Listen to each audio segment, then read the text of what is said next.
Telegram channel မှာ post တင်တဲ့အခါမှာ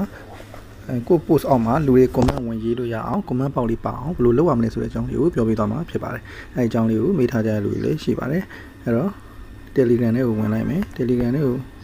ဝင်လိုက်ပြီးသွားလို့ရှိရင်ကိုယ့်ရဲ့လောက်ထားတဲ့ channel လေးတွေကိုဝင်လိုက်မယ်။အခုကတော့ဒီအစားဆုံးလုပ်ပြမှာဖြစ်တဲ့အတွက်ကြောင့်မလို့အရင်ကျွန်တော်ရဲ့ channel မှာမတင်မဲနဲ့အသစ် channel လေးတစ်ခု test လုပ်ဖို့တော့ဖွင့်ထားတာရှိတယ်။အဲဒီ channel လေးကိုဝင်လိုက်မယ်။ဝင်ပြီးသွားရင်ကိုယ့်ရဲ့ channel ရဲ့အပေါ်မှာရှိတဲ့ဒီ bar လေးကိုထောက်လိုက်မယ်။ထောက်လိုက်ပြီးသွားလို့ရှိရင်ဒီ edit လုပ်တဲ့ဒီ edit ဒီ icon လေးခဲတဲ့ပုံ icon လေးတွေကိုနှိပ်လိုက်မယ်။နှိပ်လိုက်ပြီးသွားရင်ပြီးရင် discussion ဆိုတဲ့နေရာလေးရှိတယ်ဒီအောက်မှာ discussion နော်အဲ discussion ထဲမှာ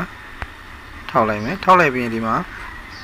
ကို့မှာရှိပြီးသား group တွေသူကပြလိုက်မယ်ဒါဒီ group ပေါ့နော်အရင် channel နဲ့ link လုပ်ထားတဲ့ group ကို့မှာ group မရှိသေးဘူးဆိုရင် create new group ဆိုတာကိုရွေးပြီးလုပ်ပေးရမယ်အဲ့လို new group ကိုရွေးပြီးတော့လုပ်မှာအဲ့လို group လေးတစ်ခုနဲ့ link လုပ်ထားမှာဒါဒီ channel မှာ post တင်ရင် leave a comment ဆိုရင် comment box လေးပေါ်လာမှာဖြစ်တယ်ဟိုမှာဆိုရင်ဒီမှာဆိုရင်ကဲ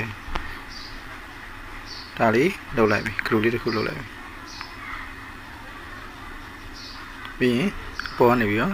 save ဆိုနေလိုက်ဒါဆိုရင်ရသွားပြီပေါ့နော်ဒီမှာဆိုရင်ဒီ group နဲ့ link ဖြစ်သွားပြီတဲ့ကြောင့်မလို့ post ခုတင်မယ်ဆိုလို့ရှိရင်အဲဒီမှာ leave a comment ဆိုပြီးတော့ပေါ်လာပြီပေါ့နော်အရင်တော့မပေါ်တဲ့ဟာလေးပေါ်လာပြီဖြစ်တယ်